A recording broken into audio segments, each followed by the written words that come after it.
I'm Madhuri Dixit.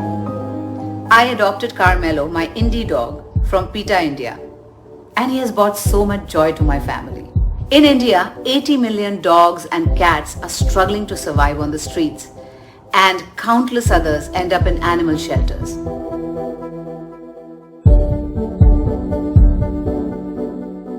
But when I was 21, I turned vegan after seeing the horrifying footage of what happens to animals in slaughterhouses. I made the connection between the food on my plate and the animal that was slaughtered for my meal. If you just think about the biggest animals in the world that have the most muscle mass, like a rhinoceros or an elephant, they're herbivores. They get all their protein from plants. जब मालिक ने सबको एक बनाया है तो हम फर्क कैसे कर सकते हैं? We must respect all lives. We need to take care of the voiceless and support them and make sure they are not harmed and give them a good life. Our message was, and still is, that wild animals belong in nature, not in our wardrobes. It's important that we all take a stand against cruelty and speak up whenever we see something wrong. I've always been a great advocate of animal welfare because I believe that on this beautiful planet that we live on, our fellow creatures are really important. So I hope you will be able to support the India Animal Fund and, like me, try and give a good chance to all our fellow creatures to live a beautiful, harmonious life. They deserve it.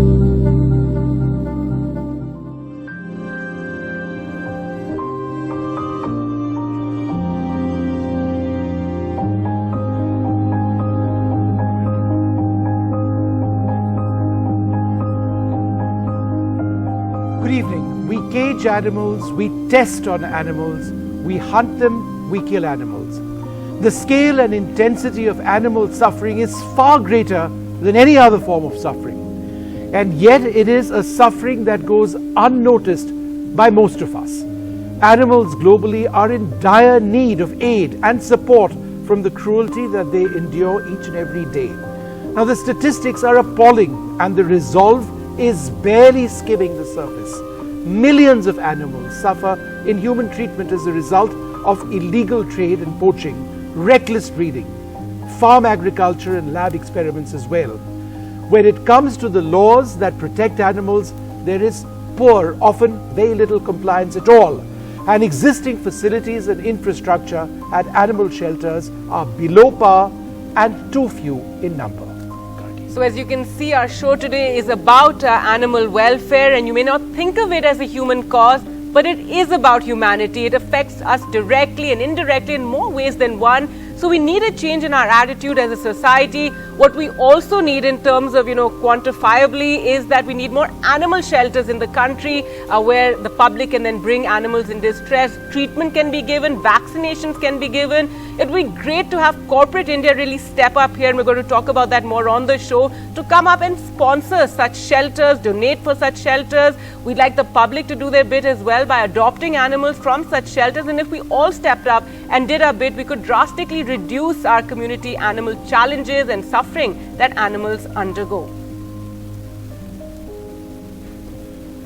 All right, well, Prannoy Roy is with us as well, and he'll be joining in on this program in just a little while from now. But first, a message sent by His Holiness the Dalai Lama in support of the India Animal Fund. And I think it's a wonderful message, Gargi, and we feel extremely privileged to have it with us, and I feel privileged to read it out.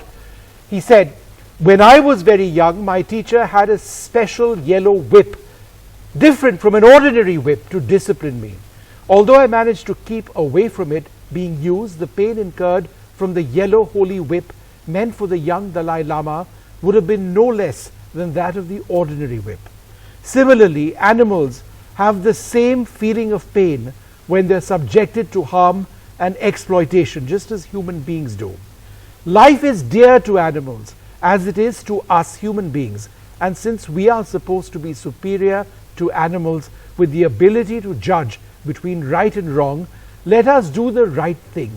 Be kind to animals too, with my prayers and good wishes." All right, well, let's now introduce our partners in this program. We have with us the co-founders of India Animal Fund, Parag Agarwal, who's also the CFO of Dr. Reddy's Labs, and Sandeep Sibal, also with us, who is a board member, Give India, and CEO, Fourth Frontier. Thank you so much for being on the program and, coming and partnering with us on this very, very important issue and, many issues that we're going to talk about in the next 2 hours. But over to Dr. Roy now. Well, I must say exactly what Vishnu and you said, Gargi, is just the heart of this program. And I frankly am so moved by His Holiness the Dalai Lama's message to us. It means so much. And even Madhuri Dixit talking about dogs on the road, stray dogs and cats. And this is I think, a topic that is very close to the heart of NDTV. Kindness to animals. It is it's a reflection of what we are as a society. And a lot of people, a lot of viewers may ask, oh, there's so much suffering among human beings in India, there's so much poverty, malnutrition. Why are you talking about animals? Why don't we focus on human beings? And in our perspective, these are not mutually exclusive. They are a reflection of what our society is. You can do both. And there's so much neglect of the cruelty that animals face every day in our society. So I think what you're doing, Parag, and your whole team is just wonderful. But how would you answer this question that viewers have? That, there's so much human suffering. Why should animal suffering be a focus? Pranay, first of all, I would like to really thank you and the entire NDTV team for having us on the show. Thank you very much. It's a pleasure. The question that you asked is something that comes up very often. And I would like to make 3 key points. The first is that the scale and intensity of suffering of animals is huge, it's immense. And it is actually not visible to all of us. And Vishnu spoke about the scale of suffering, which is in millions and billions of animals, it's staggering numbers. But actually the shocking part is the intensity of suffering of an animal at an individual level. And let me give you some examples. A female adult pig spends most of her life of 2 years in a crate, breeding and feeding, that's all. Imagine a life, if we were to live in a box or a crate our entire life, which is the size of our body. Male chicks are ground while alive. They are shred when they are alive. An egg-laying hen actually lives her entire life in a battery cage, which is the size of an A4 paper, and she can't even open her wings. There are many such examples. If I buy an exotic breed of dog, they are actually bred by using rape stands, where the dogs are forced to mate. So the point that I'm making is that the scale and intensity of suffering is huge. The second important point that I want to make is that it's not just about the animals. It is about the human health. It is also about the health of the planet. There is increasing evidence that biodiversity, sustaining the flora and the fauna, the climate change, the transmission of diseases from animal species to humans, all these issues are interlinked. And I think what is good for the animals is also good for us and for the planet. And finally, Pranay, I would like to make a point that while it appears to be a complex issue, I believe it is possible to solve it. So all of us on this show and the people who are watching it and beyond, we don't get up in the morning thinking that today I am going to exploit an animal or I am going to be cruel to an animal. But it is still happening every single second. And the reason for that is that it has become part of the system. It has become acceptable, and that's what we need to change. And I do strongly believe, Pranay, that if all of us were to become aware of the intensity of suffering that lies behind a product or service that I am consuming, and if I become aware that there are alternatives available, then things will change. And it is this belief, these facts, this conviction that actually gave rise to the idea of India Animal Fund. Right. And the way you're describing it's exactly right, that we are inflicting cruelty to animals which does not need to happen. And the level of cruelty is unimaginable. I don't know if this is apocryphal, but how does pâté de foie gras made? They take geese, they put them in a room, they shut the room, and the geese get thirsty, and instead of feeding them water, they feed them brandy till their livers become full of cirrhosis, and that is the liver you use for pâté de foie gras. The animal suffers and dies just to give us pâté de foie gras. It's that cruelty that how do we live with ourselves as human beings when we are so cruel?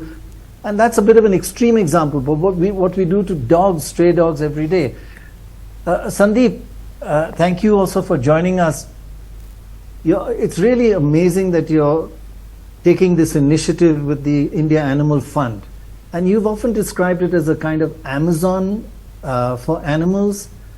If you can just tell us, how does the Indian Animal Fund work, and how does it really help the cause of animal welfare directly?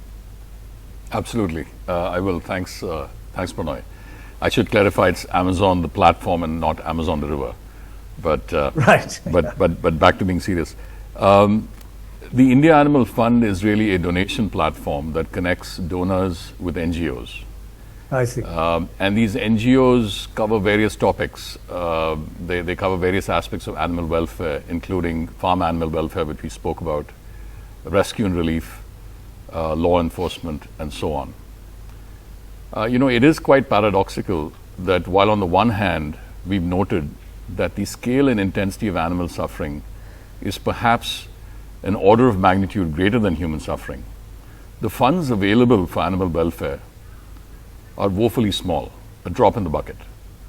There was a recent report by the MCA that suggested that less than 0.5% of all CSR funds were devoted to animal welfare. And that is surprising. So one of the main focal points of starting India Animal Fund was to really mainstream the issue and bring it front and center, away from the shadows of human welfare, which is where animal welfare is often situated. Right, so you get donors' money and you give it to these NGOs all over the country, and you're saying that what we spend on other aspects, our CSR, is 200 times what we spend on animals and animal cruelty, and that's a reflection of our society. If we're kind to animals, it's a reflection of each one of us. Now, you're on the board of Give India, and we've worked with them, and there is a wonderful organization. They're also a donation platform, another Amazon for other issues, not particularly animal. You're focusing on animal cruelty. But any learnings from that you are bringing to this platform? No, indeed, there are many, Pranay. I would go so far as to say that Give India itself has been an inspiration for the India Animal Fund. As you know, Give India is the largest donation platform, and I've seen firsthand the value that a donation platform can have to amplify effective giving. Right. In so many ways, I feel a donation platform for animal welfare is perhaps even more important, because when you look at the NGOs in the sector, they are much smaller, less organized, more fragmented, and they have a greater shortage of talent, of capacity, and of the ability to fundraise.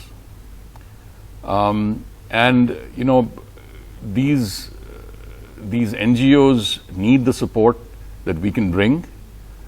I also want to add that in addition to connecting donors with our partner NGOs, we also select projects based on neglectedness, on impact, and on tractability for our donors, and then monitor them to ensure that the funds are efficiently and effectively used. I'd invite all the viewers today to take a look at our website. It's a fledgling website, and go through the various causes and projects, and maybe select one or more that they may want to contribute to. All right. Right. Well, I also would like to, sorry, Vishnu, I just want to emphasize that donors and viewers, please send in your donations to this cause, because so little money goes for these animals who are suffering, and you can do something for every single little animal that is suffering at the moment, and this money will go to on-ground field workers, NGOs working with animals. Sorry, Vishnu. Well, you know, Pranoy, we've got messages of support coming in as we speak for the India Animal Fund Freedom for All campaign. This is the first one. It's from C.K. Venkatraman, the MD of Titan. All the animals around us need our support, deserve everything that we can do for them. And from my side, I'm happy to contribute 10 lakhs to the India Animal Fund to support everything that they plan to do for the animals. All right, how wonderful. 10 lakhs coming there from Mr. Venkatraman. Wonderful. And we'd love our viewers also, you know, as we said, go onto the website, check it out. Parag, so 10 lakhs coming in already, and we believe you also have an announcement to make. Yeah, I think it's a great start, Gargi, and I do want to make an offer that I think the NDTV viewers will find it difficult to resist. So all the donations that we collect on this program today from the public, my foundation is going to match it one-on-one. And therefore, whatever money you give to the animals today, the impact would be doubled. All right, wonderful. Fantastic. That's superb, fantastic. absolutely, yeah. So yes, I think that is an offer Yeah, NDTV viewers hopefully will find hard to resist. So do keep those donations coming in. They're going to be matched. For people who want to support the animal welfare causes, you can go to the website, as Dr. Roy said, ndtv.com/freedom for all, and donate there. Check it out. See what what appeals to you. The support will reduce animal suffering and exploitation through capacity building, policy reforms, enforcement, rescue and relief, and finding alternative solutions for animals of all sorts, wild animals, street animals, farm animals as well. So do go onto the website and check it out and do donate. Well, we now bring you a very, very special message of support from a man who really needs no introduction. Let's hear it from the one and only Beatle, Sir Paul McCartney himself. Good evening. Paul McCartney here, talking to you from England. I've always loved the time I've spent in India, from way back in the 60s when I was first introduced to it. I've loved the Indian people who I meet these days. They seem to have a sort of spiritual aspect to them. So tonight I'm talking on behalf of the India Animal Fund. I've always been a great advocate of animal welfare, because I believe that on this beautiful planet that we live on, our fellow creatures are really important. Here we are at this time in space, in the universe, and there's us, humans, and there's animals. And I always think that they deserve to have their best shot and to have a good chance at a normal life. So I hope you will be able to support the India Animal Fund, and like me, try and give a good chance to all our fellow creatures to live a beautiful, harmonious life. They deserve it. Thank you. Right. Well, that's a fantastic message there from Sir Paul McCartney. Now, we've got some wonderful guests with us, and they'll be joining us throughout the entire program. At this stage, we're joined by Gauri Moleki, a trustee for People for Animals. We're also joined by Justice K.S. Radhakrishnan, the former judge of the Supreme Court of India. Gauri, let me come to you first. How is animal cruelty impacting society at large? Let me start that with an example. Sure. There have been world famous, serial killers, Jeffrey Dahmer, Ted Bundy, the latest Texas shooter, the child who killed another 19 children, gunned them down. They all started their criminal career by being cruel to animals. Right. They, as children, were never told that it's incorrect to kick a dog or to poke the eye out of a kitten, and continued to test their boundaries till they started harming children, harming people. Sure. Now, acts of cruelty are actually symptomatic of deep mental disturbance. We have established that repeatedly through several researches. In fact, it's proven that 100% of sexual offenders in Australia who were researched were all criminal offenders of animal abuse as well. closer to India. In India here in Hoskas, a man was seen killing puppies with a pen knife, and later was discovered that he was doing the same thing to his girlfriend. Now, we have to, in order to stop people from being abusive to humans, start making animal crime a punishable offense, and the law being a deterrent to such offenses.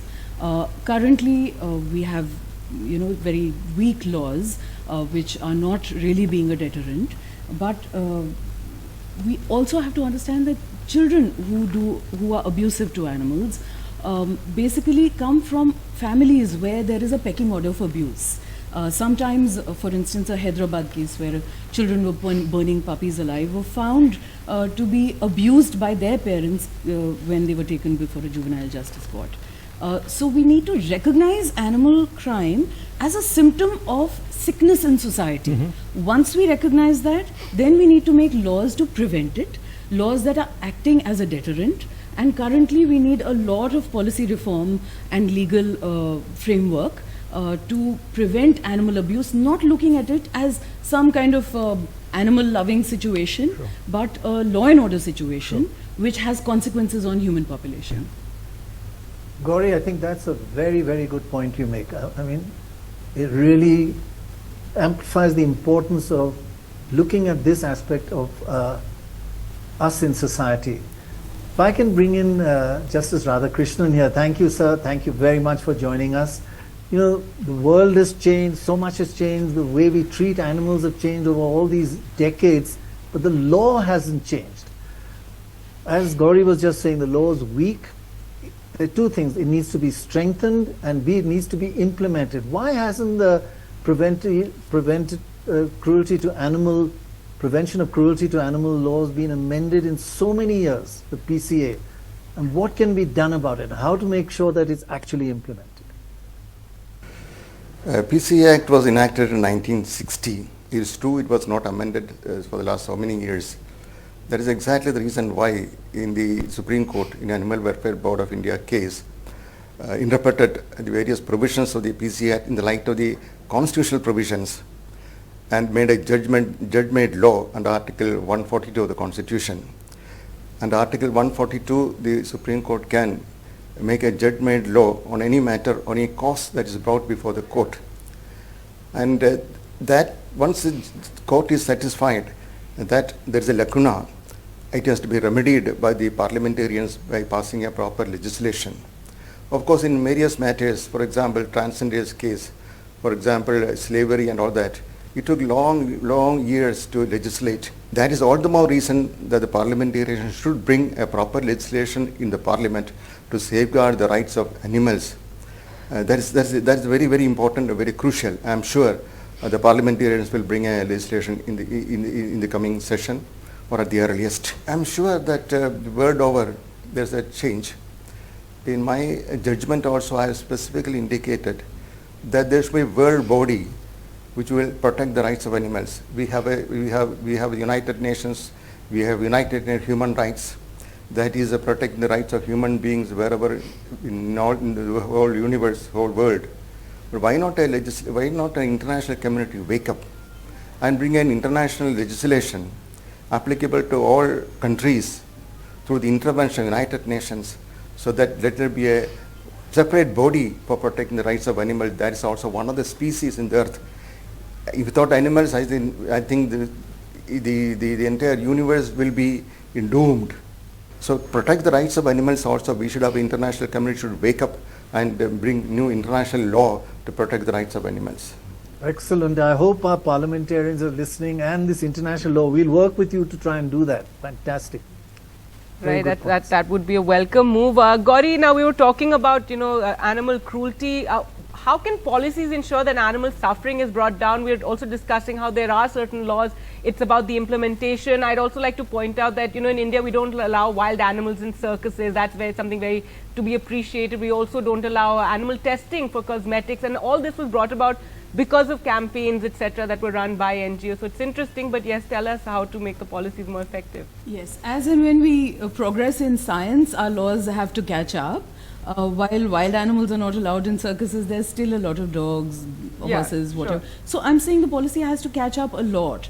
Recently, 140 members of parliament have written to the Honorable Prime Minister to amend the Prevention of Cruelty to Animals Act. But there is a certain sense of lethargy and not really prioritizing animal welfare or looking at it in silos as if it's just a separate subject. We need to make our policies catch up with the science that is already established. So that's one basic thing. It's very easy for us in our Indian culture because we already have a strong ground of ahimsa on which our civilization is based. We already have the constitutional provisions where it's the fundamental duty of every citizen to be compassionate, to have a spirit of humanism and scientific inquiry. So we have, of course, examples from so many countries where animal cruelty is punishable by very, very harsh penalties.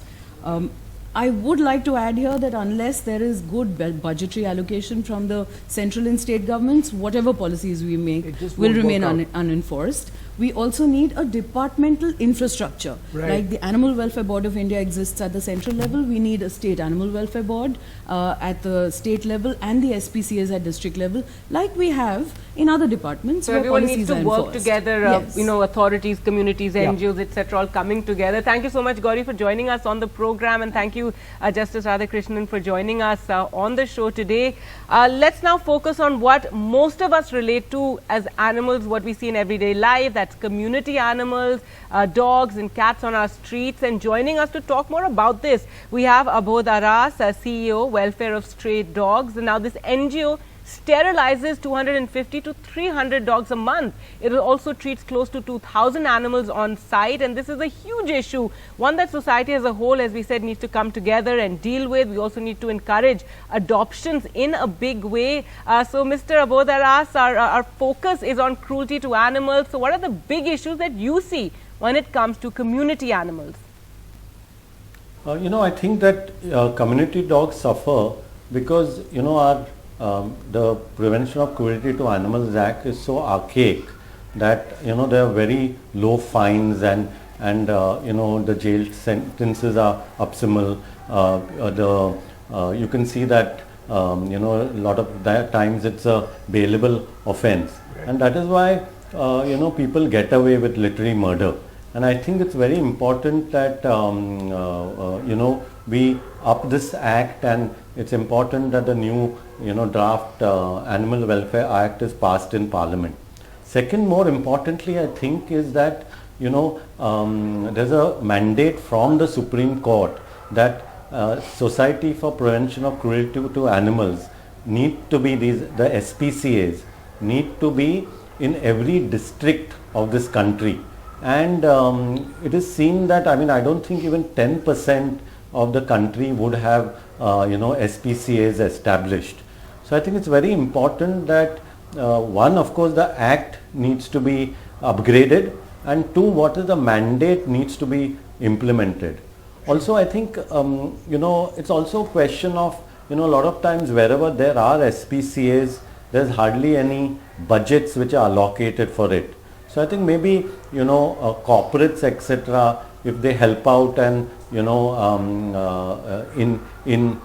funding through CSR projects or something, it will make a huge difference. Abodh, what are the challenges with sterilization? Because we need to speak about this as well. Sterilization is seen to be very much a way forward in dealing with the population, for example, of stray dogs. But what needs to change? Because fundamentally in India, sterilization has not been done in the way it should be done. So I think, again, like the Prevention of Cruelty to Animals Act and its implementation, there are the Animal Birth Control Dog Rules of 2001, and they are not being implemented.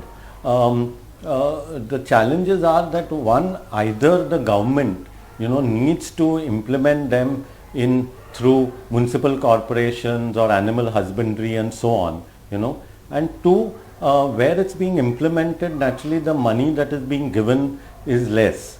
So I think it boils, and of course also the infrastructure. A lot of places don't have infrastructure to actually run sterilization centers.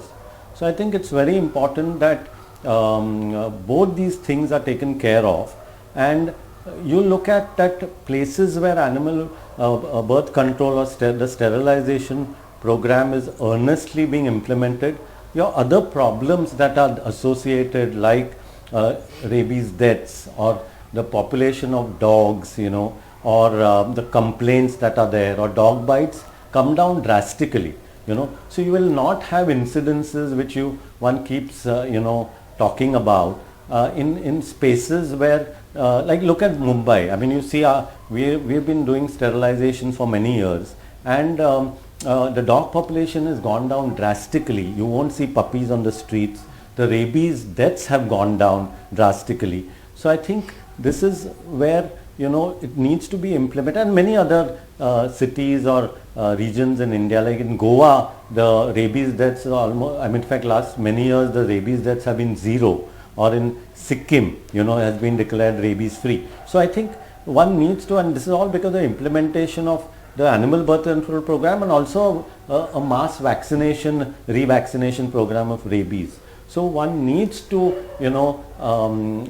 have the will and implement all these features, so that one can actually have a better human animal relationship in every city, town and village in India.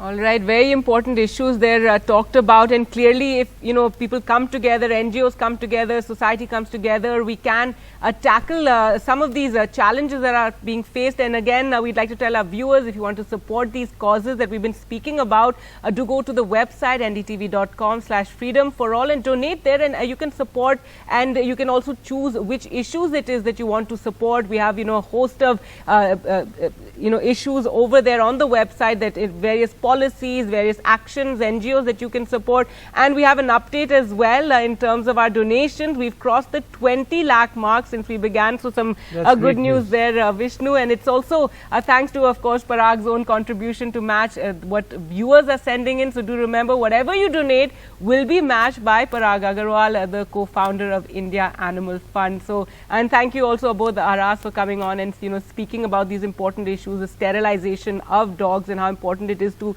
bring down the population in certain areas. Now, often when people spot an animal in need of help, the first thought is of sending it to an animal shelter. But shelters themselves face several challenges. NDTV Sohit Mishra brings us this report from Karjat on the reality of shelters in India. Right now I am at Probably Paradise Shelter in Karjat, and as you could see, there are a lot of residents that live over here along with Roxanne Davu. Now there are around 400 co-residents in this shelter, which includes around 200 dogs, around 180 cats, 2 horses, 2 cows, 2 goats, 15 donkeys and 14 ponies, and all of them are staying in this shelter, the Probably Paradise Shelter, which is present in Karjat, right next to Mumbai. As you could see, even where we are supposed to cover, we have our guests. In fact, one of them, the co-resident, was sitting on my place, but now has gracefully agreed to make me sit over here. Roxanne, thank you so much for speaking to NDTV. The first question is, we met with all of your co-residents, but there will be a lot of challenges to live with them every day, take care of them. What are the challenges that you face? The basis, the start is finances. None of us have a secure financial support unless we marry very, very rich or become the heir of somebody very, very rich. So every day is a battle. It is a battle. It is not, it's a little bit, how could you put it, begging on a different scale, food, medicines, maintenance, staff salaries. People are prepared to give for food and medicines, but not for staff salaries, not for painting, not for the electrician, the plumber. We have for the horses a dentist once a year. We have a farrier who does the pedicure every month for 10,000-12,000 rupees. That's not covered. Still it is a paradise because it is called Probably a Paradise? Well, you have to be dead when you're in paradise, right? So this is your paradise on earth. Probably, it's my dream come true. Roxanne, one thing I would like to ask is, like, for example, I know a lot of friends or even myself, if we see someone, an animal suffering on road, I'll call someone up like you, like, okay, this is done. And I think that that's the end of my job. So do you think that we who claim to be like an animal lover, even they need to increase their contribution or the way they could help in this entire thing? Well, it's mainly a thing like this. We pick up an animal, it's injured. We have to take it to the vet, which we pay for. We have to get an x-ray, which we pay for. We have to get a blood test, which we pay for. And then probably also have it operated. Nobody thinks of that. Then what happens to the animal afterwards? Can it go back on the road? No, it's got double pins in it, you know. A lot of challenges Roxanne is facing, but at the same time, I was lucky enough right now to get like 2 to 3 minutes of uninterrupted Roxanne, because since afternoon I am here, and yes, there are challenges that the co-hosts or the co-owners of this land are facing, but yes, there's Roxanne who is taking care of them. In Kajat, with camera person Praveen Jirohit, Sohit Mishra, NDTV. All right, so it's report there. Well, there's another message of support coming in right now. Reckitt has pledged to give Dettol bottles worth 1 crore rupees to use in animal shelters. So it's all been coming in, and this is great news as well. Gargi. Great, 1 crore donation there in Dettol bottles. We also spoke a little earlier to a man who's known for his big hitting on the cricket field, perhaps a little less known for his love for animals, but it's very much there. Cricketer Shikhar Dhawan, here's what he had to say on his love for animals and on the issue of cruelty to animals. I love animals and I feel the pain which they go through, and I believe जब मालिक ने सबको एक बनाया है तो हम फर्क कैसे कर सकते हैं? We must respect all lives. The way we live, eat, breathe, उसी ही तरीके से हर जानवर को जीने का हक है, and उसी रिस्पेक्ट के साथ they should never have to live in fear, ना उन्हें नुकसान पहुंचाना चाहिए, and this should be our responsibility as humans. We need to take care of the voiceless and support them and make sure they are not harmed and give them a good life. As everyone knows, I started the Shikhar Dhawan Foundation with the purpose to support all lives, and animal welfare उसका एक बहुत important हिस्सा है. मेरी foundation community welfare के साथ साथ animal welfare के लिए भी उतना ही एफर्ट करती है. I love animals and I feel their emotion, and I respect people and groups who work for their welfare. I will always support animal welfare, and I'm very proud कि Shikhar Dhawan foundation and IF इस अच्छे noble cause के लिए जुड़ रहा है. SDF and IF community and लोगों के support के साथ we will work hard to make sure animals also like us live a good, respectful life they deserve.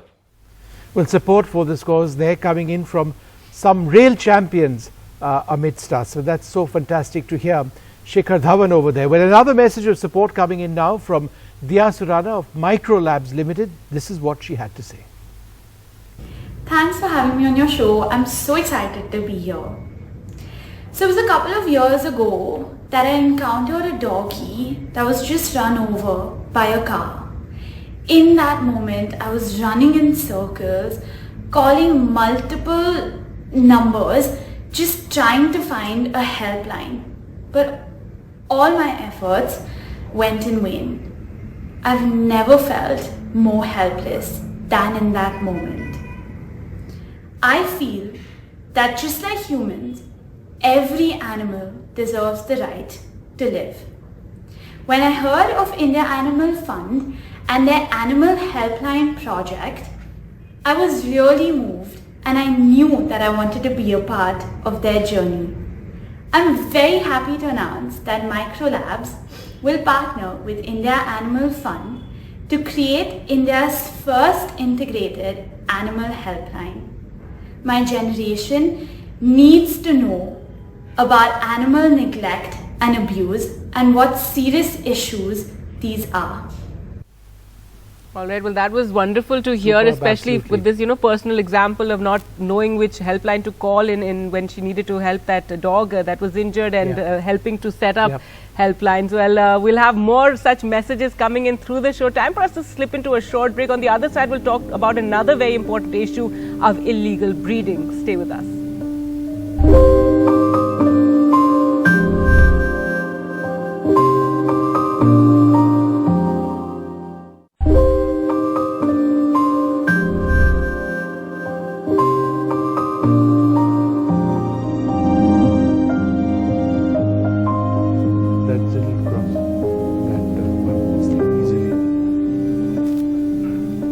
Well, we've got some great news, and I think what's the harm in starting with the really positive news? And Pranoy, this might come as a surprise, but maybe not. I don't think it should. Let me correct myself. It shouldn't be a surprise that so many people are contributing. Our collection has now come up to 73,25,000 already. Wow.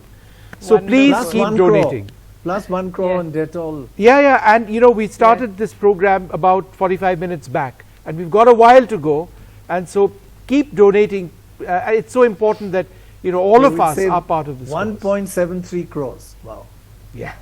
Well, let's talk now about illegal breeding. Let's in fact go across to somebody who's been leading a fight in this space. Alokparna Sengupta is MD of the Humane Society International. Thanks very much for being with us. Alokparna, when you talk of dogs, people immediately think of, I don't know, Labradors, German Shepherds, Dobermans. Where do these breeds come from, and what really is the abuse that goes into somebody walking into a shop or going to a breeder and saying, I want that perfect puppy? I think a lot of us don't realize that these dogs or these breeds have actually come with the British when they were in India and when they were ruling over us, but they weren't native to India. And with the increase in demand for these dogs, the reduction in native Indian dogs went down, and the breeding industry then went for a profit. So what happens is most of these animals, if I may say so, around 100% of breeders in India are illegal because none of them follow the law. None of them are compliant with the law. What happens is mother dog or father dog are confined in small places and bred continuously, cycle after cycle, giving birth to as many litters as possible, not taking care of the litters, not letting the puppies wean off the mothers, which is now again illegal as per the dog breeding and marketing rules under the Prevention of Cruelty to Animals Act. And they are sold as little as 28 days or 20 days. And when they are sold to consumers, they have severe health issues, and several of them actually die. And that's when the consumers come and hit back and say that, what did we buy and what happened to the dogs that we've bought? So it's not only a heartbreak for the animals, but also for the people who buy them. And in addition to dog breeding, what dog breeding does is they harm the street dogs also, because what happens for dog breeding is as soon as these mother dogs or father dogs are not able to reproduce anymore, they are mostly abandoned. During the pandemic, we worked with a partner organization who received by the dozens breed dogs from breeders who were abandoned near the shelter. Once these dogs were taken in and the lockdown ended, these breeders had the gall to come back and take these dogs or ask for these dogs back. So they're not treated as sentient beings. They're treated as commodities or reproduction machineries as such. Yeah. So it's a cruel industry. There is a law. There is the Prevention of Cruelty to Animals, dog breeding and marketing rules, where anybody who's breeding an animal needs to be registered with the State Animal Welfare Board.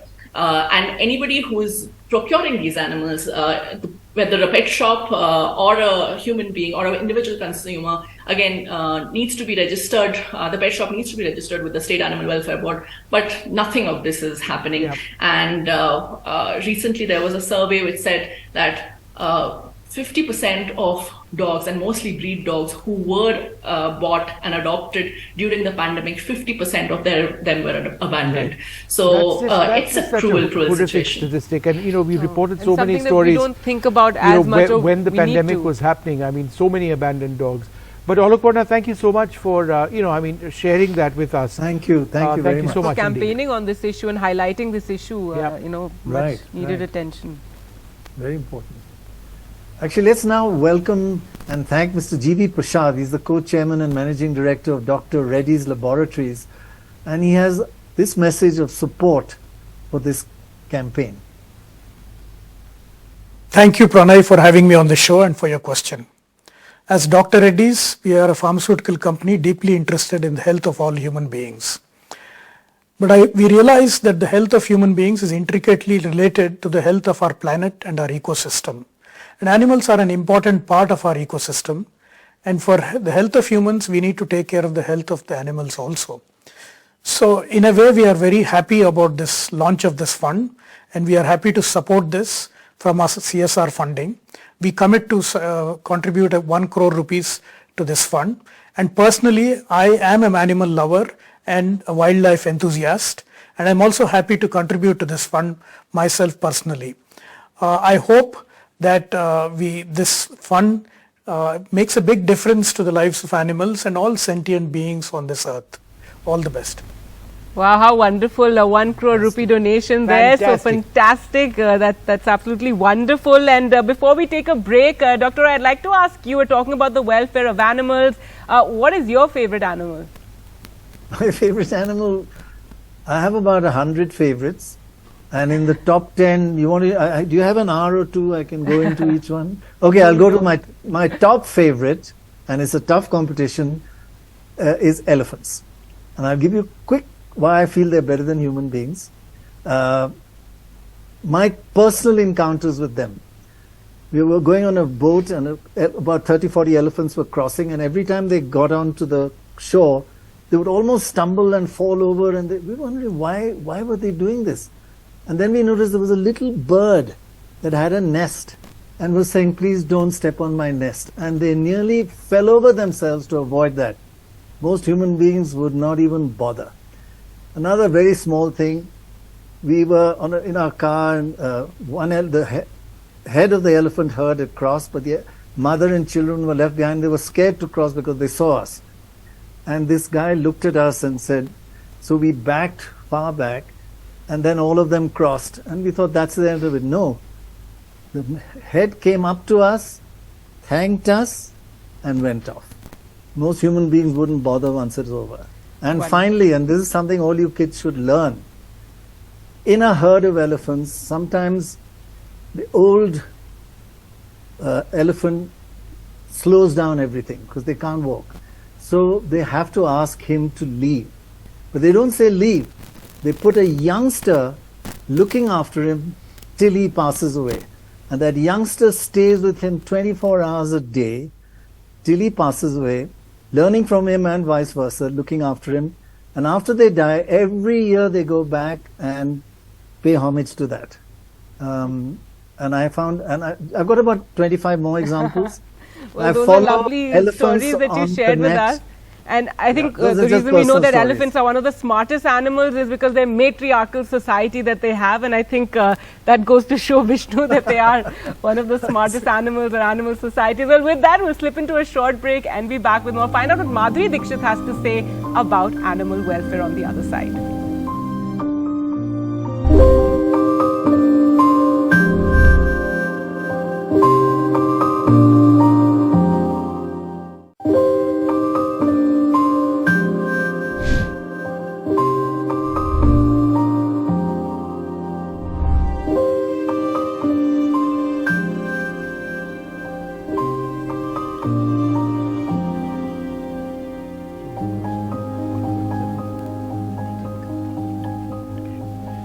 Well, for people who want to support animal welfare causes, do go to our website ndtv.com/freedomforall and donate there.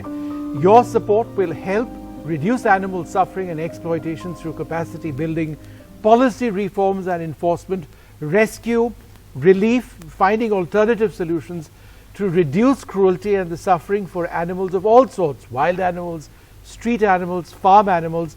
This is a program that we are doing that deals with animals across the board. On now to someone very special, with a very special message, none other than Madhuri Dixit, somebody who has spoken about the cruelty against animals in the past as well, spoken many times about the love and respect that she has for animals.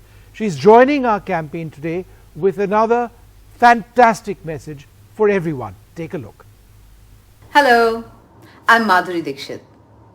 I adopted Carmelo, my indie dog, from PETA India, and he has brought so much joy to my family. I'm excited to be a part of this NDTV and India Animal Fund initiative for animal welfare. In India, 80 million dogs and cats are struggling to survive on the streets, and countless others end up in animal shelters. This is why I chose to adopt Carmelo, who was abandoned by his previous guardian before PETA India rescued him. You can also adopt a dog or a cat in need from your local animal shelter or from the streets, instead of buying one from a pet store. Buying animals who are often later abandoned only adds to the crisis of dogs and cats suffering on India's roads and waiting in shelters. Giving a rescued animal a permanent home will change your life in wonderful ways. Believe me, it has definitely changed mine. All right, what a wonderful message, and that too coming from Madhuri Dixit, adopting a dog, and hopefully this message will go out to more people. Now, spearheading the drive to get more puppies adopted, and this is something all of us in society need to do. We're now joined by CEO of India Animal Fund, a well-known name in animal welfare circles, Anand Siva. Over to you, Dr. Roy. Yeah, I just wanted to ask you, Anand, that you are working like with an obsession, a wonderful obsession about driving adoption and making sure that no animal is just left alone. Why and how are you doing this?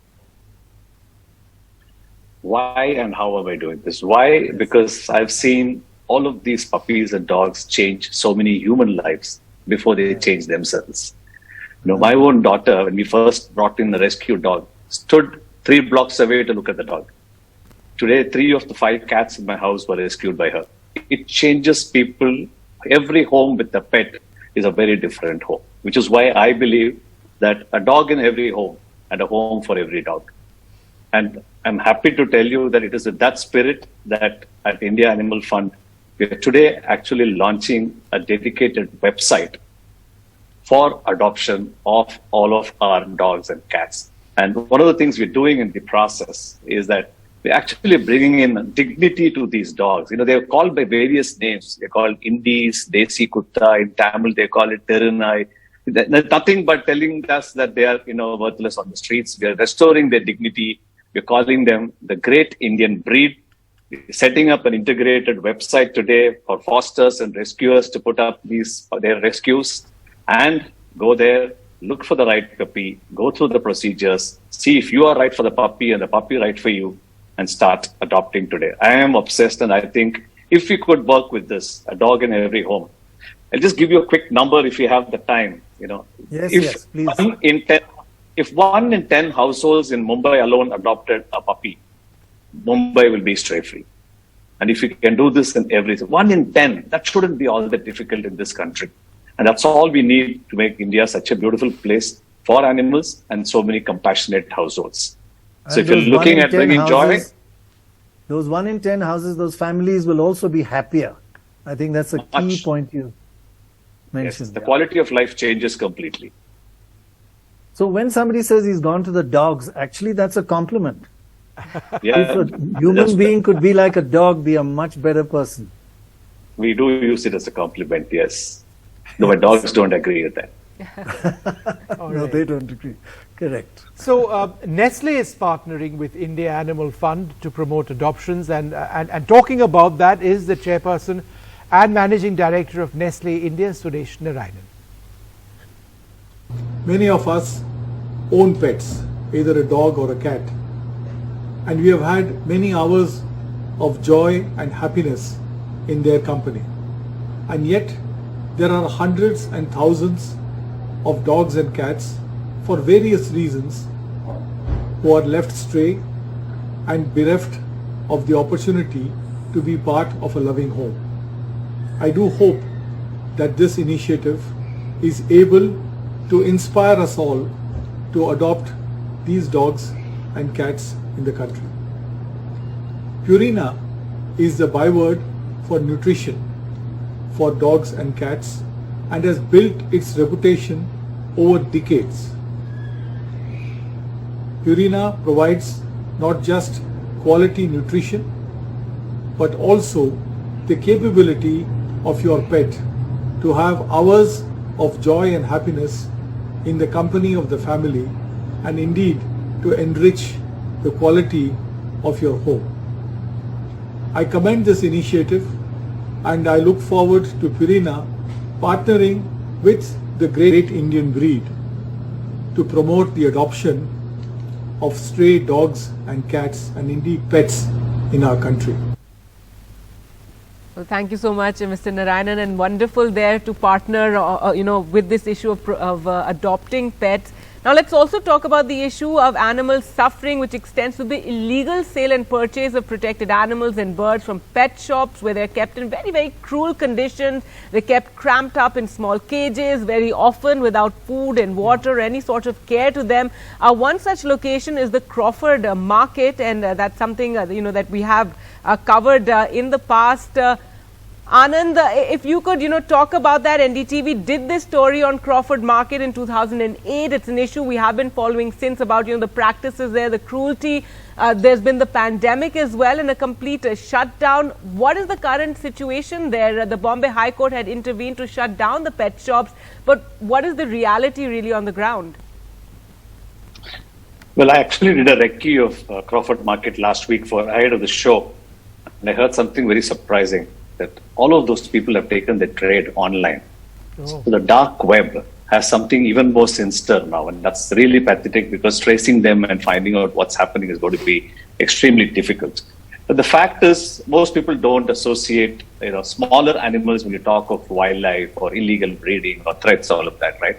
I don't know if you're aware, but most viewers may not be aware that we have hundreds and thousands of animals that are actually smuggled and traded even today for completely wrong medical reasons. For example, a gallbladder of an animal is still seen as something that is medical. A starved tortoise is still purchased because Feng Shui tells them it's auspicious to have one in the room. And then these animals go through a lot of trauma. And they are, for instance, put through really traumatic situations like your story showed us. I think this is about, 15 years ago, 8 years ago, something like that, right? But nothing has changed. I've experienced a lot of these situations when COVID happened, when we were called saying people have left their animals inside and gone away to their villages. So going there and rescuing hundreds and thousands of hamsters, rabbits, birds. This is a never-ending situation, but it can be stopped if people woke up to the fact that these animals don't belong in your households. They must stop buying them. They must stop believing all of those wrong notations about medical illness and fitness and all of that, and let these animals be. All right, Anand. Thanks very much, for sharing those details. Can I just say something there, Vishnu? Yeah, go ahead, Pradoi. There's this terrible occurrence in markets which we really must stop, and that is of turtles.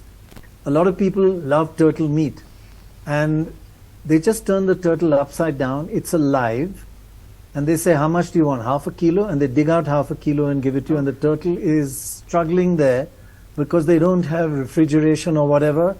So they just keep taking scoops out, depending on what people want. And that, we just have to stop that. It's just disgraceful. That's absolutely ghastly. Well, a known conservationist and animal enthusiast, Dia Mirza, is a part of this campaign, and we'd like to really thank her for coming on board. This is her message for this campaign tonight.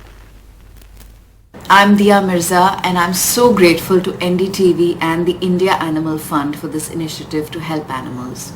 Thanks to the groups I work with like PETA India, animals have friends by their side to help them and speak up for them. I worked with PETA India to help snakes, alligators and other animals used for fashion. I was horrified to learn that snakes are often nailed to trees, skinned alive and left to suffer. Alligators are often cramped into small spaces on factory farms and then beaten to death with hammers or axes. Our message was, and still is, that wild animals belong in nature, not in our wardrobes. It's important that we all take a stand against cruelty and speak up whenever we see something wrong. It's important that we support organizations that take this stand too. I urge everyone to donate. Your generous contribution will go a long way to help protect animals and help animals. Thank you. Well, thank you to Tia Mirza for that message, and it's great to have her activism, talking about these issues, giving a voice to the voices, something that's grown over the years. She's been a part of several campaigns here at NDTV. Well, let's now introduce you to someone who is an ace athlete, an Olympic silver medalist in cycling and the holder of multiple records. Dotsie Bosch. She won an Olympic medal at the age of 37, and interestingly on a plant-based diet. Here she is telling us about it. It is a complete and utter myth that we need protein from animals. What's important is that we need protein, right? We need all three macronutrients or we would die. We need protein, we need carbohydrates, we need fats. But we don't need protein that comes from an animal. And if you just think about the biggest animals in the world that have the most muscle mass, like a rhinoceros or an elephant, they're herbivores. They get all their protein from plants. And there are bountiful sources of protein in the plant world. You've got legumes, you've got nuts and seeds, you have all sorts of grains and wonderful vegetables. In fact, imagine this.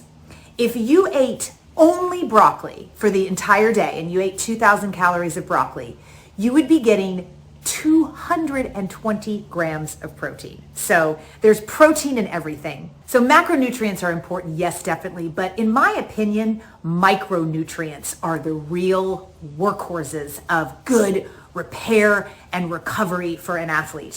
Things like vitamin C and vitamin B and vitamin E and zinc, selenium, magnesium, potassium, those are all the micronutrients, and that's where the real repair comes in, right? That's where you start to build muscle tissue, and that is where the fluidity of your body movement comes through. It's in all those micronutrients that really hold us up as elite athletes and really make it so that we can do what we're meant to do. And it's plants. It's the plant kingdom where all those beautiful, wonderful, exuberant, energy-giving micronutrients stem from.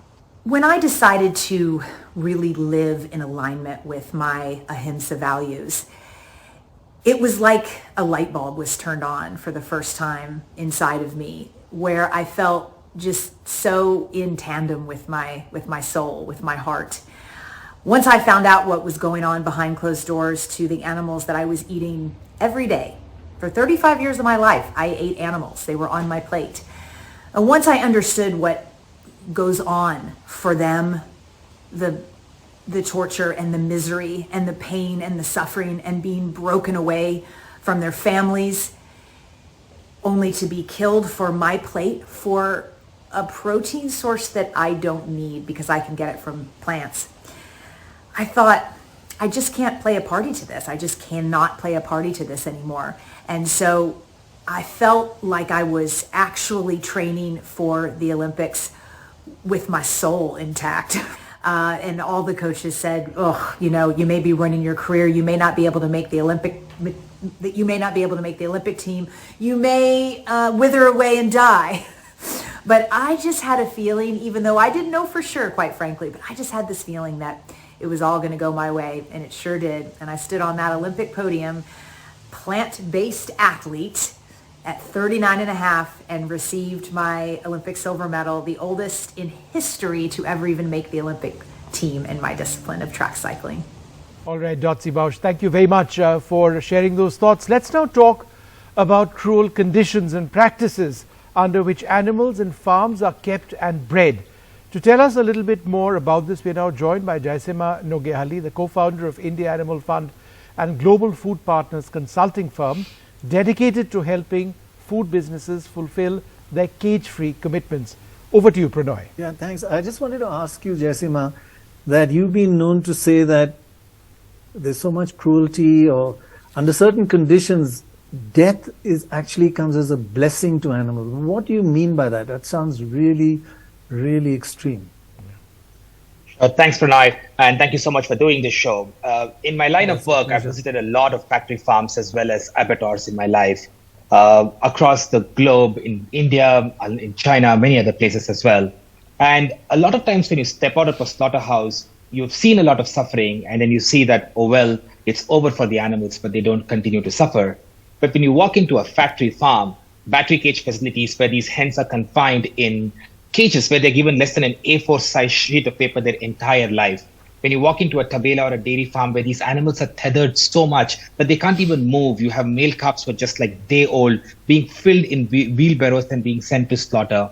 Or when you just look at pregnant sows who are confined in gestation crates, or broiler birds who can't even stand up because their bodies can't take their own body weight, as in these are just like 45 days old baby birds who are made to put on so much body weight that they can't even stand.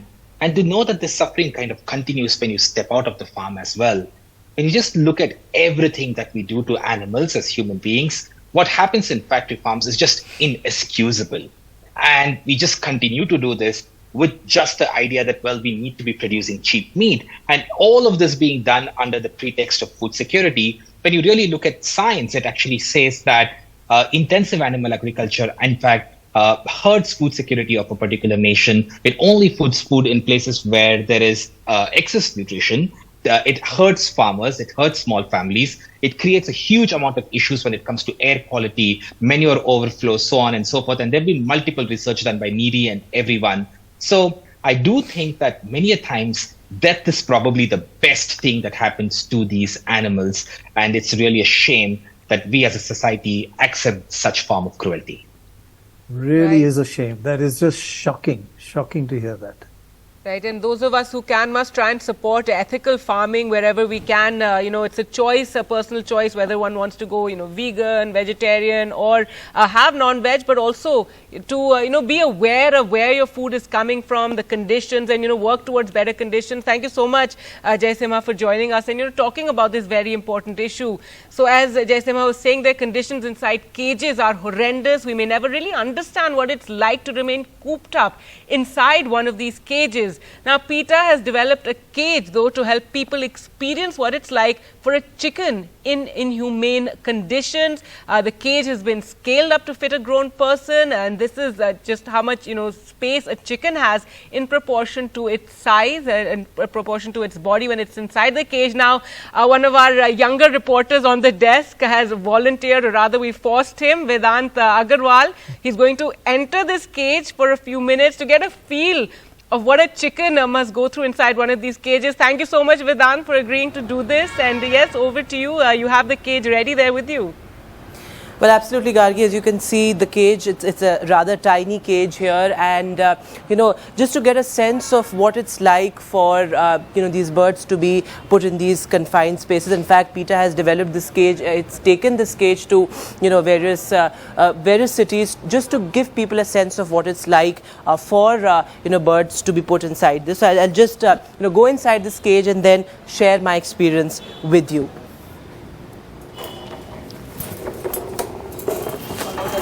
Small cage, Vishnu.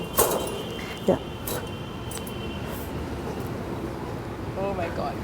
All right, so Vedant's going to be in that cage for a while.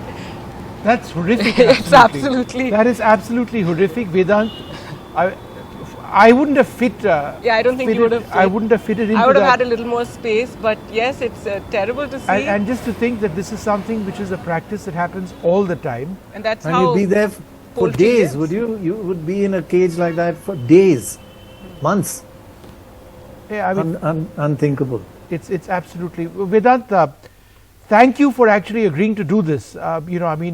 It's pretty difficult over there. Thank you very much indeed. And we'll come back to you and talk a little bit about, just how confined that space is. We're now joined by Dr. Neil Barnard, author and clinical researcher and president of the Physicians Committee for Responsible Medicine. Dr. Barnard, thanks very much for being with us. Now, you've researched and written extensively about animal proteins. Now, India is already a highly protein deficient nation. How do you see this? If you look at the traditional Indian diet, it actually has treasures, foods that are not only delicious, but rich in the nutrition that we need, including protein. I'm talking about lentils, beans, chickpeas, vegetables, and grains. These foods give us the protein that we need. Now, some have argued, no, animal products are more densely packed with protein, so we should choose them instead. What they mean is that meat, or eggs, or dairy products have protein in them. They do. However, researchers have discovered something that's very important, and that's that people who eat more animal protein are not healthier than people who get their protein from plants. In fact, they're much less healthy. Why would that be? Well, the first reason is what comes along with all that protein. If you're getting protein from animal products, you get cholesterol. You get saturated fat along with it, as well as infective organisms like Salmonella and E. coli. When you get your protein from plants, there's no cholesterol, there's virtually no saturated fat. Instead, there are things you need like fiber, healthy complex carbohydrates, vitamin C, other vitamins, antioxidants. The other part, though, might be the protein itself. A protein molecule looks like a string of beads. Each bead is an amino acid, and your digestive tract separates those beads, those amino acids. You absorb them and you make your own proteins from them. And different foods have slightly different strings of beads, if I can put it that way, a slightly different collection. They have different amino acid profiles. If you eat grains and beans and vegetables, you'll get all the essential amino acids that you need. But it turns out that the collection of amino acids that you get from plants appears to be healthier than the amino acids that are going to come to you from animal products. There are certain ones in animal products like lysine and methionine that seem to be too concentrated in the animal proteins, and that can be bad for human health. Bottom line, if we're eating our beans and other legumes, our grains and our vegetables, you're getting the protein that you need in its healthiest possible form, and luckily the traditional Indian foods are wonderful sources of not only good taste but good nutrition too. All right, so that's food for thought, something people can consider. When we talk about calcium intake, our focus is on drinking milk. It's something we encourage for children. But if we can talk about other sources as well, Dr. Bernard. Well, we do need calcium, obviously, and calcium is in green leafy vegetables. There's lots of it there, and it's highly absorbable for most green leafy vegetables. Now, if you eat the vegetables themselves, you'll get the calcium along with all the other good nutrition that's in the vegetable. If instead we get calcium from cow's milk, the cow ate the calcium. The cow did not make the calcium. The cow just ate it in a plant, and only about a third of the calcium in the milk is absorbed by your body. And unfortunately, along with that bit of calcium from the milk, you get sugar. That's lactose sugar. That's the number one nutrient in cow's milk. And fat, especially saturated fat. That's the number two nutrient in cow's milk and cow's milk products. So the calcium in milk is not very well absorbed, and it comes along with unhealthy things that your body really doesn't want. Researchers have looked over the long run about the health of people who consume a lot of milk products, and what they find is that for men, they have a much higher risk of prostate cancer, for women, a higher risk of breast cancer, and because it's the bad fat, the saturated fat, that predominates in milk products, it's probably also a driver for cardiovascular disease and other health issues that we really need to avoid.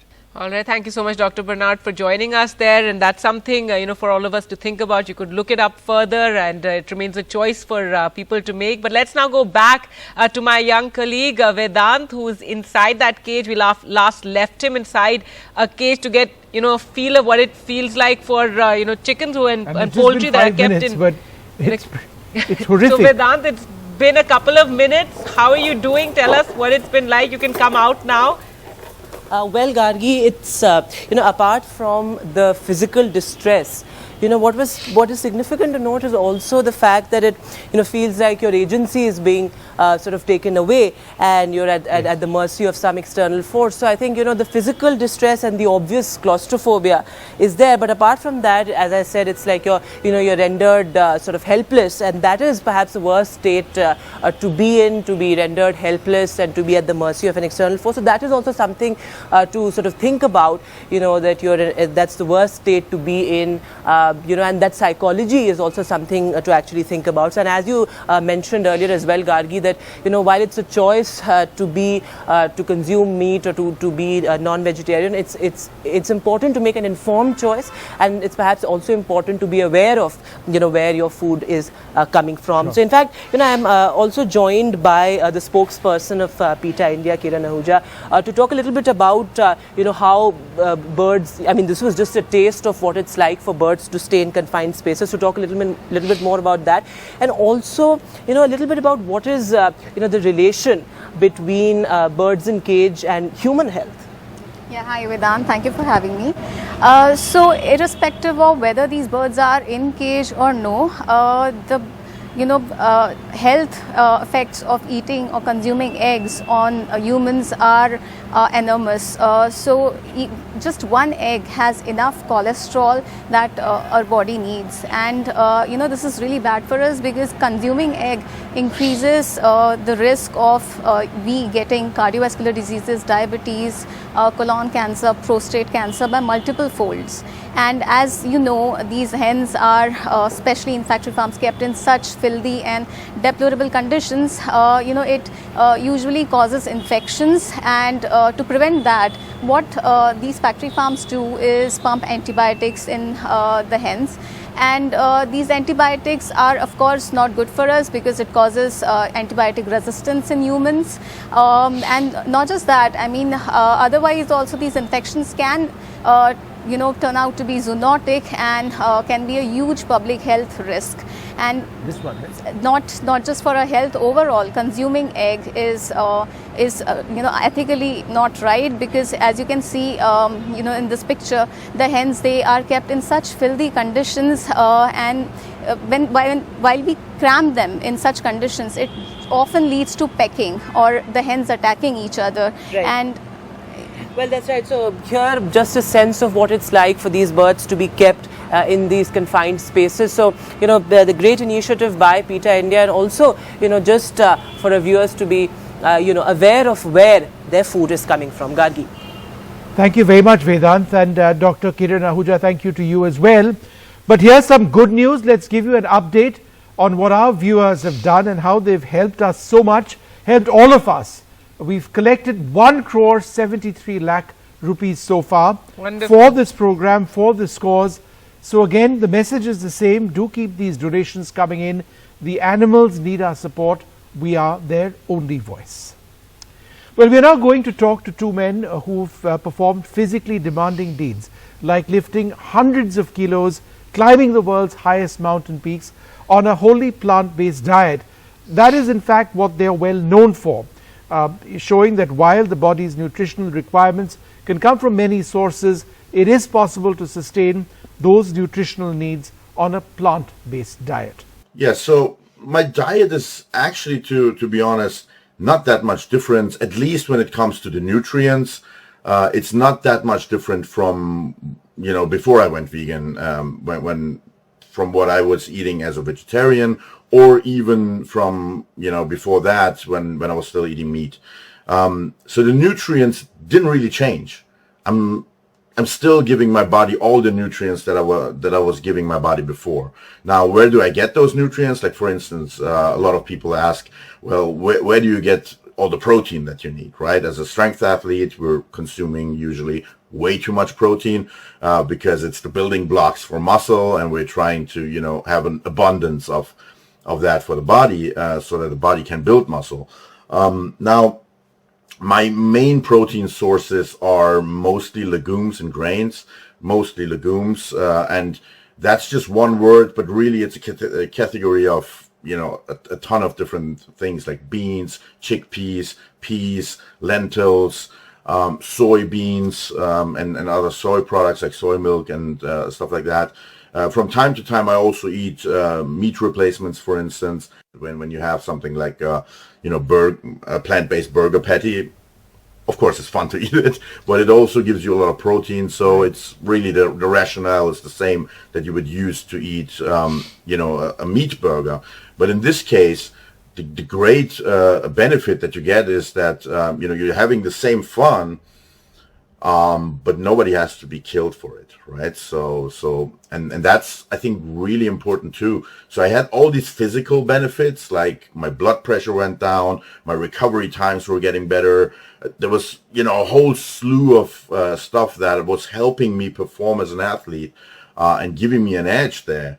But at the same time, one of the biggest differences was also that eating became way more fun. Because for the first time in my life, I felt way more in line. When I would sit down and eat, I felt way more in line with my own values. And I knew that I was trying to reduce the amount of exploitation and suffering produced by my own consumption. Yeah, I have to really say it is definitely the best decision I ever made in my whole life.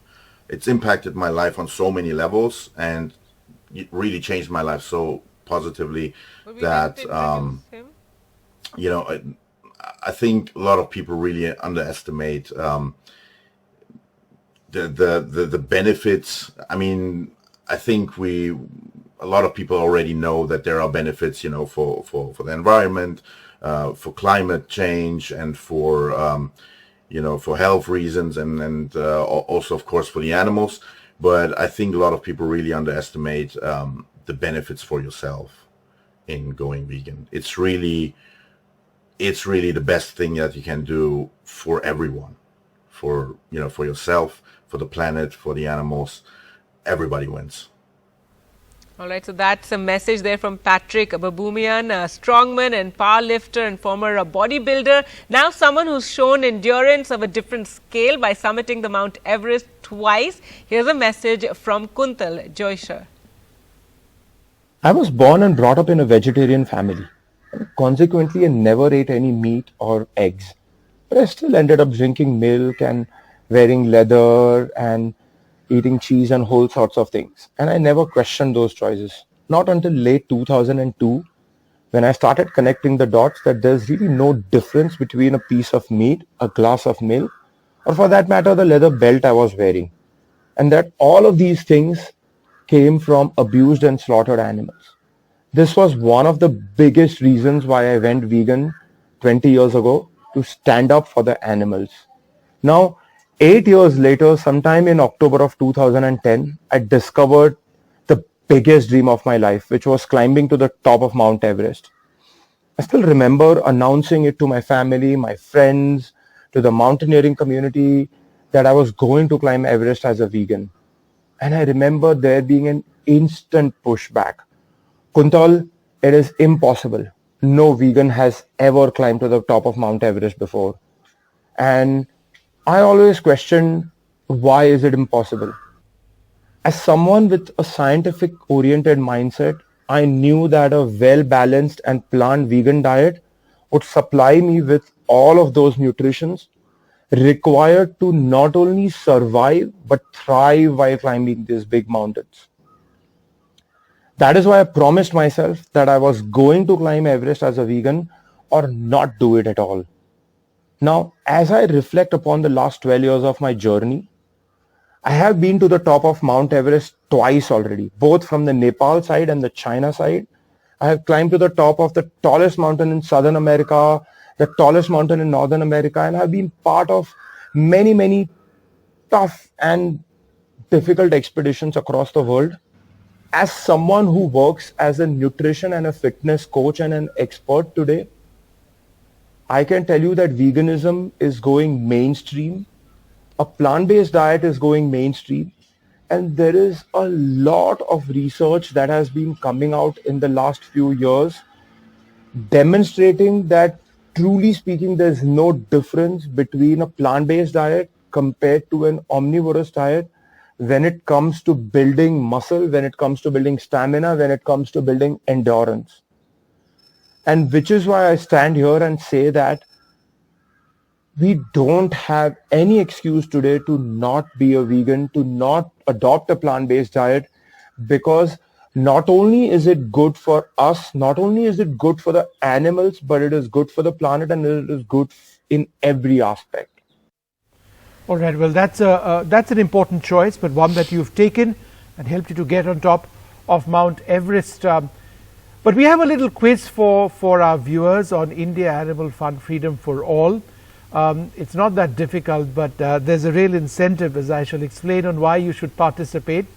We are asking which of the following have plant-based alternatives: A, meat; B, eggs; C, dairy; and D, leather; E, all of the above. All you have to do is send your answer A, B, C, D or E on WhatsApp to +91 82 95 85 75 65. You've got the number up there on your screen, +91 82 95 85 75 65, and all participants will get a 25% discount voucher. One winner gets a prize hamper. The winner will be announced at the end of the show, so do pick up your phones and send us your answer. All right, so that's quite the hamper that the participants can win. But heading in now to a quick break, here's actor Alicia Silverstone with a message of support for the campaign. Listen in. I turned vegetarian when I was a small kid, but when I was 21, I turned vegan after seeing the horrifying footage of what happens to animals in slaughterhouses. I made the connection between the food on my plate and the animal that was slaughtered for my meal. For me, it was just one meal, but for the animal, it was their life. I'm committed to a vegan lifestyle because animals don't deserve to be exploited and abused. Babies don't deserve to be cruelly separated from their mothers. As a mother myself, I can feel their pain. Animals deserve our kindness and compassion. So if you feel the need to make more humane and healthier choices, then start with what's on your plate. You can make a gradual change from a diet that contains animals to a diet that is plant-based and free of cruelty. Then watch as you feel better and your body becomes healthier. Then there's the environment. Animal agriculture is responsible for almost 50% of climate change. Then there's your health. You can eliminate almost every medication that you're on with the support of your doctor when you start eating this way, when you eat plants and eliminate animal food. It is going to do nothing but make you feel healthier and better and your most vibrant self. So I join India Animal Fund in all of their endeavors to help animals' lives, including farm animals.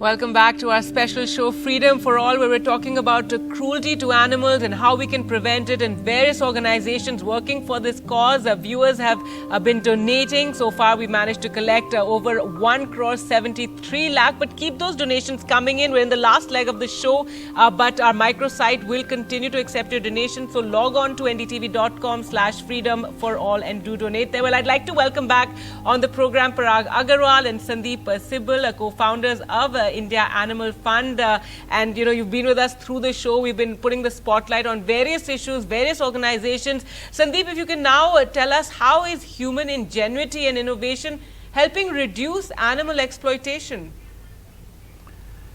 Yeah, human ingenuity is really limitless, and its role in helping us as a species evolve morally has been substantial. I'd say I would sort of classify this in two buckets. The first are innovations that fortuitously led us to end animal exploitation.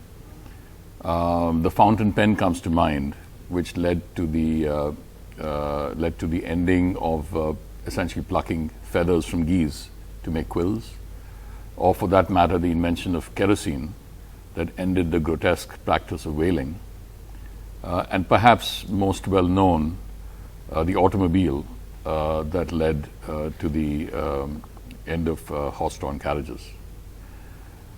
But in the recent years, perhaps because of the more aware and awoke millennials and Gen Zs, we are seeing a great demand for addressing animal welfare more directly, where companies are making products and offering services with animal suffering in the crosshairs.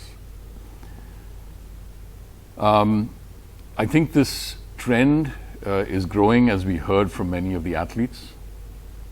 And my belief is that the role of human ingenuity and innovation is only going to grow in the coming years. Right, and the focus also needs to be on ethical farming and the way, because not everybody is going to turn vegan or vegetarian. So but people have to be aware of how the farms are run, how ethical or non-cruel they can be, and we have to provide those those examples. But Sandeep, tell us, alternatives to animal products appear to be the new trend. You spoke about millennials and Gen Zs, so you can tell us more about that. Absolutely.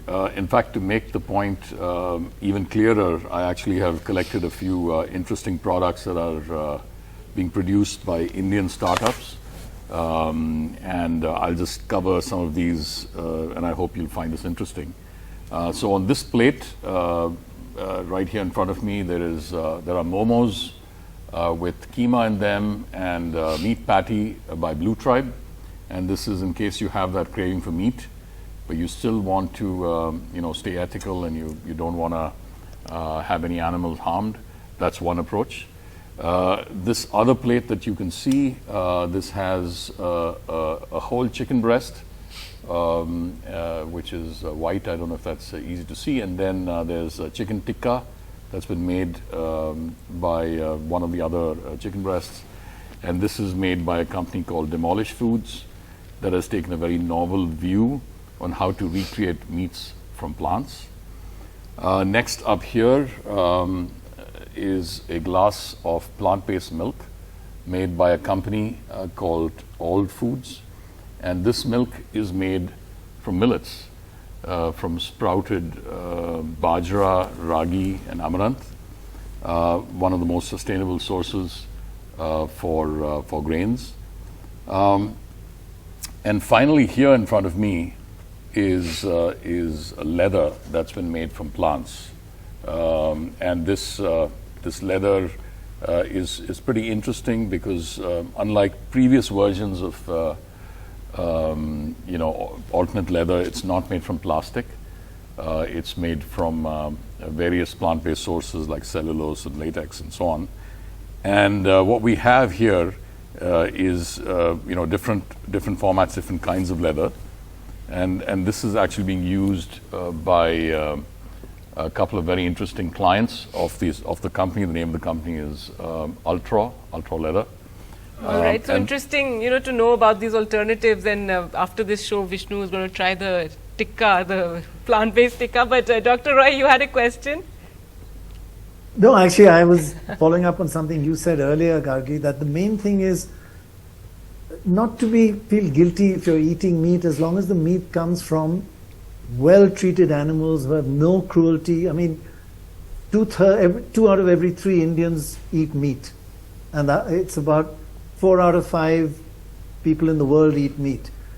But there are few countries only that make sure that the animals, when they are killed or when they are raised not in cages, not in those ghastly conditions.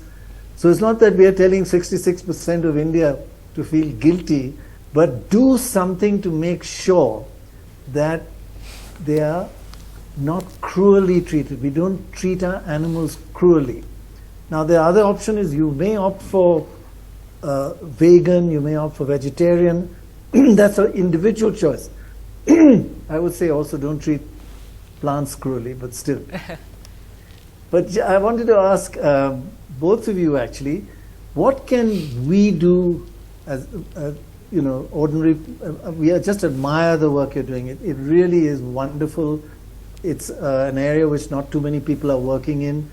But what would your message to our viewers be? What can each individual do to stop cruelty? Yes, so Pranay, I would say the good news is that each one of us can actually do a few things that can make a big impact to reduce animal suffering. And I will point out 3 things. Yeah. The first is, like you said, we have to make informed choices. So what we are consuming, what we are buying, what is the impact of that on the planet or animal suffering, we need to be aware of that. And I would recommend a few world-class documentaries to the viewers. There is The Game Changers, there is Slay, and earthlings. And I think we need to make informed choices. The second thing is actually very simple. I think everyone should keep a bowl of water and some food for a street animal every day. I do that every morning, and that's a wonderful start to the day. Yeah. And finally, I would say that's something every viewer should do. Yes. Yes. And it's a very simple thing. It can make a big impact, Pranay.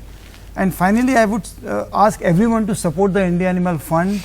I think every rupee that we receive will improve the life of an animal. We are here to stay for the next several decades, and we are going to work with our partners to improve the lives of millions of animals. So I invite everyone to join this movement. Wonderful. And sometime we should just do a follow-up. You can direct us to all these NGOs and actually highlight the work that these NGOs are doing with animals. We'd love to do that.